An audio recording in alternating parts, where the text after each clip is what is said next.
Most people aren't wealthy because they don't understand money. I would say the majority of people don't. Like if it's in their account, they understand it. If they're out, then of course they start to learn. Yeah, I mean, people always say like, "Oh, I'm bad with money," and that just means that they're bad at balancing their checkbook. But really, like, understanding money is something that most wealthy people understand money. That's It's that's funny the key. because it's really not too difficult. It's almost like I know, like, to compare it with you, like once you start to understand health, like what you eat and how it makes a difference, then it's crystal clear. So it's just a matter of just understanding a few things. Yeah, because if you don't understand money, no matter what you try to understand about being wealthy or how to obtain wealth, you're never going to get it if you don't understand the basics. No, because the only thing you have is I'm going to work more. Right. And that's not what you want to do. What you want to do is make more, but you want to keep more. Right. You want to, what do you call that? Passive income. You want to be making money passively. But also, understanding like what's your time worth, and I always talk to people about I get asked to do all kinds of stuff all the time. And now I've learned, okay, is it worth my time? Is it worth my time to drive over there, sit down, spend a half a day, spend a full day? And now, while a lot of you might not think that way, you should be thinking that way. Yeah. And I think what you have to understand, too, is the currency now is not like the currency, from the 60s. It is just paper, right? And so if you're just holding paper, that paper is going to continue to lose value, especially now that we're in these high inflationary times. So what you want to do with that paper is buy assets that build you wealth, because that paper, just because it's called currency, people kind of think, oh, it's money, it's worth something, but it's really not worth anything. Well, it's worth something because there's a trust behind it. But I want to go back just a second. When I was a kid, I remember Fort Knox. I remember, like, that's cool, super cool. Like, nobody talks about that anymore because when I was a kid, that used to be the gold standard. And so the gold standard changed in the 70s, which means that you go back and look at the Bretton Woods or Nixon and all that stuff. You can see how the dollar decoupled from gold. It used to be balanced by gold. Well, when that decoupled, it changed a lot of stuff. And just go back and look, and you can kind of see the devaluation of the dollar ever since then. But the point is, when I was growing up, my parents they believed that let's pay off the house, let's do all this stuff. So the philosophy was very different as a kid, and what I learned for a long, long time. So what you have is a generational shift in the way things were and are today. Yeah, but when your parents were younger, that currency was tied to gold. Correct. So as gold went up, everything, it stabilized it, right? So gold didn't necessarily go up, but it was stabilized. So it was stabilized by that gold. Now it's literally just paper coupled to nothing. Right, and it's the technical word is fiat currency. Just look up fiat currency, and you'll see that here's an interesting but scary fact. There's been over 2,000 currencies in the history of the world, and not one has ever survived. Ever. Well, and truthfully, I mean, you could say that the dollar survived after they went off the gold standard, but it was a full different currency. So just because it was still called the dollar doesn't mean it was the same currency. And then they've talked about this digital dollar that's coming out as a way to, just because it has the same name doesn't mean they're not changing the currency. Correct. And what I mean by that is, if you go back to the Ottoman Empire, the Roman Empire, and some of the really big empires, and right now people say we are the current day Roman Empire.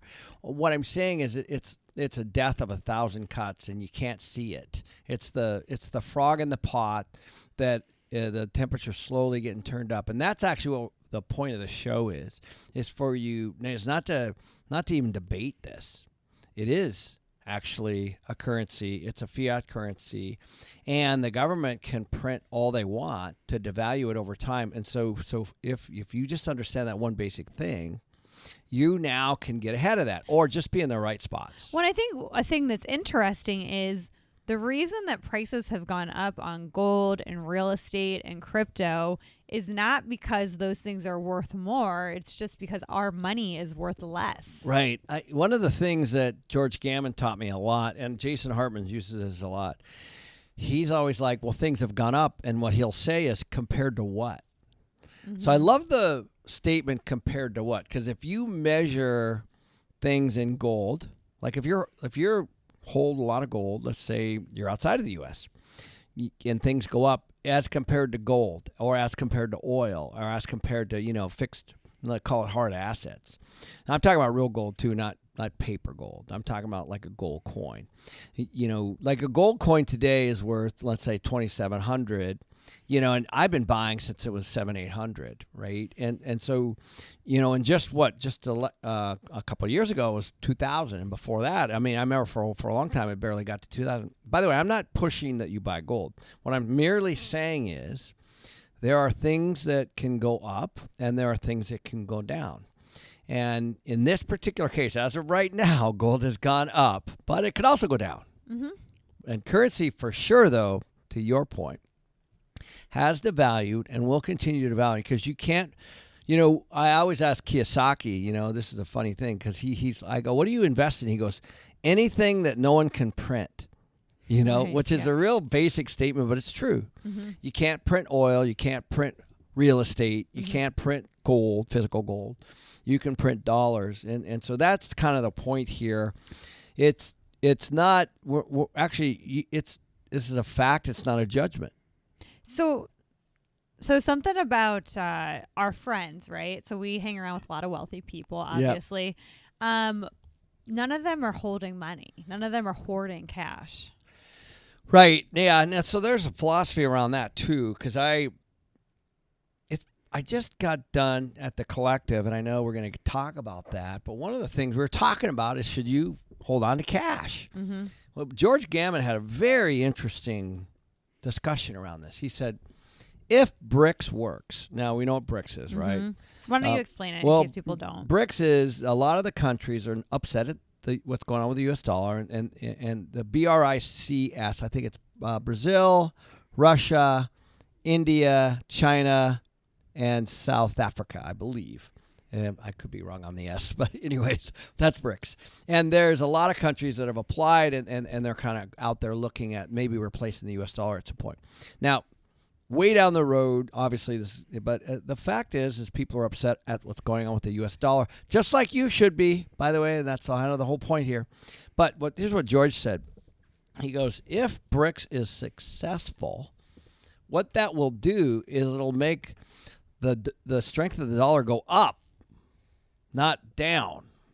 And I had to wrap my head around this, because he said, when there's less supply of something, it actually makes something stronger, just like real estate. He's like, you got to think of dollars as a supply. So when there's too much of it, it devalues, and when there's not enough of it, it goes the other way. Now, of course, this is George, and just go follow George Gammon's channel. He'll have some stuff on this. I'm not the guy to explain this technically, but the point is, as you start to look at the dollar and what you're holding, you have to take a look at what the world's also doing, because people are not happy, at what's going on with the U.S. dollar either. Right. So I wanted to dig into how most of our friends do hold assets, though, because I think most people that want to be wealthy, they don't necessarily have friends that are wealthy. They only know what their friends are doing.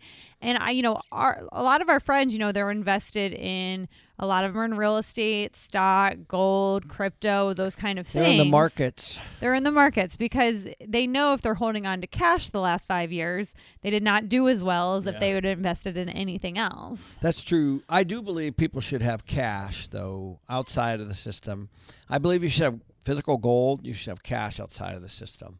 So while they're not heavy in cash, and I can't disagree with that, and that's why I brought up BRICS, there could be a time where if people are pouring out of dollars, that the actual dollar could get stronger. That doesn't make any sense to me. I know. Because if people are pouring out of the dollar, it's not like a normal, in my opinion, asset where it's like, we already have too many, and if people are just choosing they don't want to use them, and we get taken off as the world currency, I would imagine our dollar would be worth very little. Well, I don't know. We'll have to see. I think, this is when George took some Bitcoin, he took some physical gold and physical silver and U.S. dollars, and he drove down Argentina.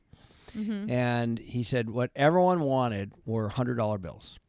And so the world right now wants dollars. Yeah. And because the BRICS isn't really yet worldwide yet. Right. Yeah. And so the question would be, when and if there is something that people don't want to use it, when they don't want to use the dollar anymore, doesn't make it stronger or weaker. And George's case was that the dollar will get stronger, at least initially. And I think, it made a lot of sense of what he said. But again, go to his channel if you want to understand more about that. But to your point, one of the things that you can watch is the DXY, which is the dollar index, and that kind of shows you the strength of the dollar. But there are times to be long on the dollar and times not to be. And I think that, through inflationary times and a lot of money printing during wars and stuff, to your point, it's probably not best to be heavy in cash, because whatever you're holding in your safe from 10 years ago is buying you less today. Right. And I think that, too, the key to building real wealth is not to just hoard money. And that's kind of what we're trying to teach people on here, is that you want to be investing in these assets, because these assets are going to move with inflation. So inflation is basically a hidden tax, and it disproportionately affects the poor and financially uneducated. It does. Because it helps people with assets. Like if you've owned a house in the last 4 years, if you've been in the stock market, in the crypto market, anything like that, gold market, you've made a lot of money in the last 4 years. If you didn't own any of that and you were just relying on your salary, then you have lost money, because the inflation has gone up. Even if you've gotten a raise, you've lost money, because that's what inflation does. It gives you the illusion you're making more money because you get a raise, but because everything has went up, you have less money to spend on your month-to-month needs. Right. If you got two people, one has $100,000 in cash and another has $100,000 in home equity, the person with the home equity actually has done better, because that's a hard asset, right? And over time, like if you just look at the two, the $100,000 in the last few years buys you less because of inflation. That's kind of the point. But at the same token, that inflation has also made the components of the home go up. It's made, there's inflationary components inside of a home. We're talking about appliances and lumber and carpet and all the things that it takes to build a home. So that's what we're talking about here is if you're in a hard asset, then that's where you want to be with your money. You don't want to be heavy in cash. Right. And then because I think you'll get screwed by the system. Everyone's told, you go to college, you get a job, you work hard, you buy a house, you retire, you have Social Security. But that is going to be for the poor people in the future, because... Plus, most of those don't work anymore. That's what what I mean. You can't buy a house, and who knows if Social Security is going to be around. Right. And inflation basically wipes out the middle class. So, when you have something inflationary, if you don't have assets, you become poor, which is what the middle class is feeling right now. A lot of you in the middle class are feeling a lot poorer. And if you have assets, then you become wealthy. So it just wipes out the whole middle. And the only thing, it's not how much money these people are making. The only thing that wipes them out is whether or not they have assets or they just stayed in cash. That's right. And that is so true. So if you have assets, you're moving the right direction. Mm-hmm. Because to your point, I think the key word is hidden. It's a hidden tax. It's something that you can't actually see.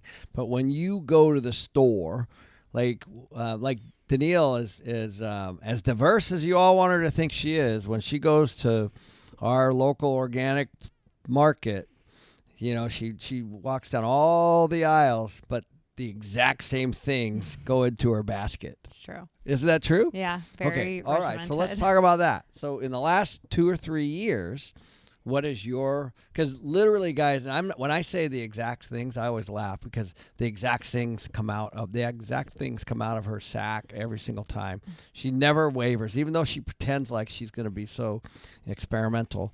What has happened on well, the grocery, they've at least doubled, probably more. I said they doubled about a year ago, but they're still going up. So not as dramatically, but they've over doubled. So what's gone up the most? Oh, I don't know. I just look at the final bill. I don't look at the things as I'm putting them in. That's fair. But I guess the point is it's doubled. And so the same things have doubled. And so that's what we're talking about. That's, so her $100 is now $200, or her $200 is now $400, or whatever it is. Though that's real, because, that's multiple times a month. And same thing with so many other things. I was talking to George Gammon this weekend at our collective event, and he's like, I went to Dick's Sporting Goods to buy tennis shoes. He goes, it's impossible really to find really good tennis shoes for under $100 now. Yeah. And I was like, what? Yeah. And he's like, check these out. These aren't even the highest end shoes. And I said, because I went on the Converse website, which I love my little, my little Chucks, my little canvas ones. You go on there now, it's like everything's $100 plus for tennis shoes. So that's what we're talking about. Mm-hmm. It's so if you guys had 10 grand in the bank or 100 grand in the bank, you're buying the things you're buying for are more money. And that's actually what we're saying here. If you're just saving money, who knows where all this is going to go. Well, and I think it's important for us to list things that are assets versus liabilities. And I think assets are things that create money for you, right? Like stocks, real estate, starting a business, crypto even. Liabilities cost you money, like your car, credit cards, and even your house. And I know your house is one that people kind of argue with you on. Unless you're house hacking. Right? Unless you're somehow creating money out of your house, because you have to sell your house in order to make the money and then buy a different house. So it's not really income producing. Right. And it's funny because I was talking to somebody the other day, last week actually, and they're like, yeah, well, it's $1 million, but it'll be worth $2 million. I go, well, not really. Like I go, it's still $1 million of cash. I was looking at investing in something, and they're like, well, it's going to be worth $2 million. I go, well, only if we sell it. And I go, so are we selling it? No. Well, okay, then it's not. Like it's $1 million of cash. And so what does that cash produce financially? What's the return on that cash each year? And then I'll take a look at it. And maybe at some point, if I decide to sell it, it's worth $2 million. Maybe it's not. But the point is, people sell on, something that hasn't happened. Again, we like to use the words fact or judgment. A fact is it's $1 million. A judgment is it's going to be worth $2 million. Very different. A fact is the cash flow is X. A judgment is we think it's going to be Y. So you have to keep going back to what are the facts every time. And the facts are your food is up, your gas is up, things that cost more, period. And they're inflationary, and the Fed is trying to fight it. They're going to continue to fight it because it's crushing middle America.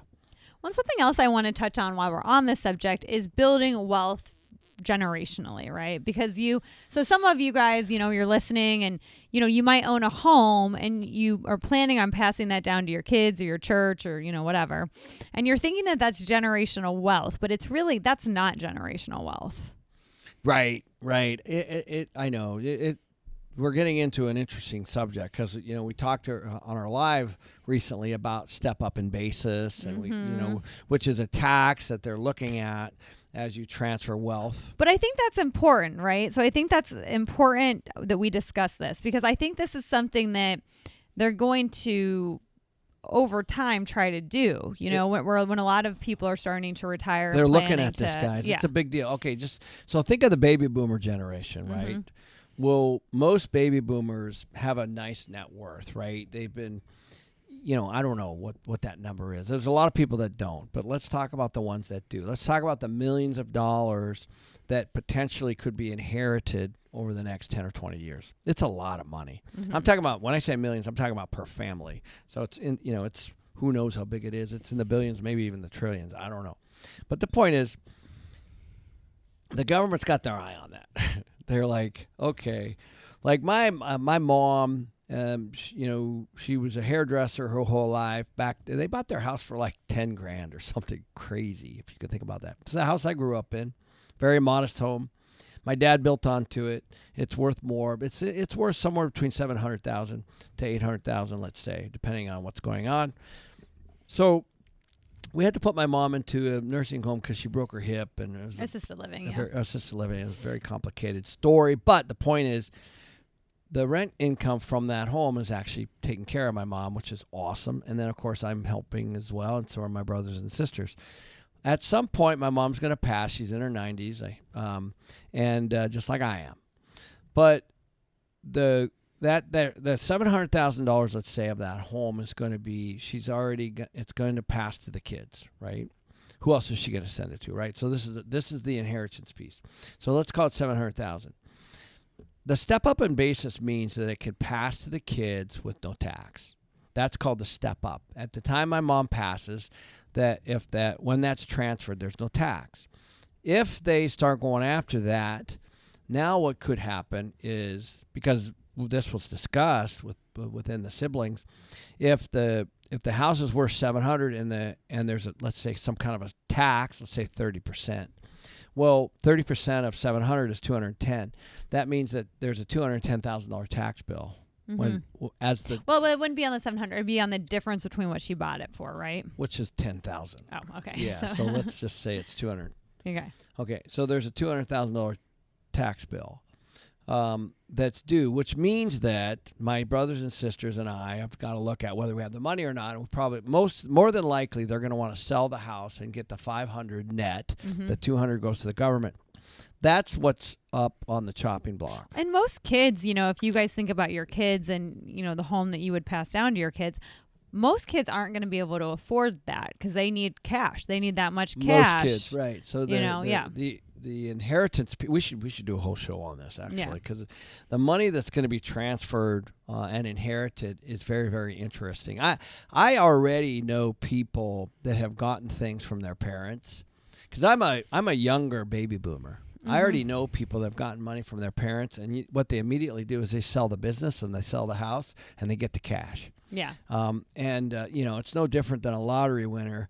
Of course, what they do is some people manage it really, really well. I think when you're later and you're a little bit older, you start to learn more things, but some don't learn at all. Yeah. Depends on your situation. Yeah. And so. Well, it depends on how financially educated your kids are too. If you're not that financially educated and they're not that financially educated, but in truth, a lot of kids can't afford to take a property, right? Like I saw this in Charleston when I was there and the homes were boarded up. Like you'd have really nice homes next to homes that were like falling apart. Well, why would a home in a nice area be falling apart? Well, most likely somebody inherited it and they can't afford to upkeep it. They're barely paying the taxes, insurance, and all that stuff, and they don't know how to cash flow it or anything like that. Some of those homes come with big, expensive repair bills. So if you don't have some savings and things. Well, just like if I was given $100,000 today, I would do something very different than if I gave it to my 23-year-old son. Right. Like he would do something very different than I would do. Okay, and that's the point. As you start to pass these things on, my son at 23 years old, what do you think he's going to do? He's going to go buy a new car. Yep. Right? He's going to go probably take a couple trips, right? Upgrade some things, furniture, this and that. And the last thing on his mind is going to be, investment real estate that rides with inflation, right? It's just a fact. Well, and even if your kids are older and they're in their 40s or 50s and they have credit card debt and they have this, like it's going to all go to that kind of thing. So you got to look at, who you giving the money to. It's no different than a lottery winner or somebody who signs a big contract and like the NFL or something. It's no different. Like we're really good friends with Seth Joyner and Kendra, and Seth is a master of personal development and learning about money and all that stuff, and it's super impressive, right? What he knows, what he's doing, and it's mitigated risk and things like that, and he's done a phenomenal job. But I also know some of his friends, because I've met some, haven't done such a great job, right? And so, but it's not an athlete issue. It's I can do that in my own family. I could hand money to my brother or my sister, and they would handle it very differently. Right. And so the point is, it's not a label. It's what do you know, and what are you doing with that, right? And that's the issue. And so as this money gets transferred, or if it's real, if somebody takes real estate on, what's going to happen is they're going to say, "Oh, I love the cash flow," or "I want the equity." Right. Those are the two things. And I have friends. I have two friends that just sold businesses, third generation businesses. Third generation, because you imagine that, like the grandfather, pioneers and probably scraping by and transfers to the next generation, who's probably grew it a little bit maybe, and then had a pretty good living, and then they had kids, and all of a sudden the grandkids are looking around and they're like, okay, this is worth a lot. Right, yeah. And I don't want to run this thing, and I'm selling it. Literally, I have two friends right now that I can think of top of my head that are in the middle of that. One of them just closed. And we're talking about a lot of money. Yeah, and that's why, that's why you have to, for one, you have to teach your kids, and then they teach their kids about wealth, because any generational wealth that you do leave behind can be squandered and no longer generational anymore, right? But real generational wealth is something that kicks off cash flow. So like if you have rentals that produce $10,000 a month, right? That's real generational wealth. That's stuff that, people can live on and produces money without them having to sell anything. Yep. Oh, well, I guys, both my kids work for me now. Now, it was a long journey getting them here. Trust me. My son Kyle is in the middle of acquisitions. He's underwriting deals. He's looking at cash flow. He's looking at leverage. He's on the calls. Okay, that's by design, by the way. My other son, he's coming up the same way. They grew up playing cash flow. They understand the difference. And then in 2 weeks, I'm having a meeting with them to go over our estate plan. Okay, first one ever. And the point is, it's an education process, because they could squander everything I've done. They're going to step into a lot of positions, not all of them, but they're going to step into a lot of them. And we have a very complex estate plan. But the point is, you have to. I've seen this so much where a lot of times the grandkids, what I'm most concerned about is not my kids. I'm concerned about their kids. What's the incentive and what's the process? And the generational wealth is a tough one. Yeah. Most people squander it by their third generation. And certainly I know very few families that have the wealth from in the fourth generation. Right. Absolutely. And for those listening that are like, well, you know what, I guess I'm not going to have generational wealth because I can't afford all these houses and things. It doesn't have to be houses. Like we know a kid that's like 19, 20 years old that has a bunch of cars that he's on Turo with, right? Yeah. And he's making, I think, $15,000, $20,000 a month on these cars that he's renting on this application. People do it with boats. Like we were just in Charleston and rented a boat, and this guy had a boat and was telling me, I rent this thing for $1,500 a day, and this is what I paid for it. And so it doesn't have to be Correct. Houses. It's just anything that makes money passively for your kids and their kids and everything. And that's it, guys. It's first you got to learn it. Yep. And that's actually the biggest problem. I think you sprinkle money onto a person, whatever form that is, inheritance or lottery or whatever. You have to figure out how to keep it, how to preserve it, how to grow it, and that's complicated. And then you owe it to yourself, I think, and to your family to teach them what to do with it. I mean, obviously my brothers and sisters, we all came from the same parents. Mm-hmm. We all think very different things about money. Yeah. Right. And I think that's common. Mm-hmm. Right. My brother. And, he turns a lot of his over to a wealth manager. My sister started buying single family homes, and she was a bookkeeper her whole life. And obviously I've got a business around it, but we're all still fine. Yeah. Right. So you can get there a lot of different ways. But the point is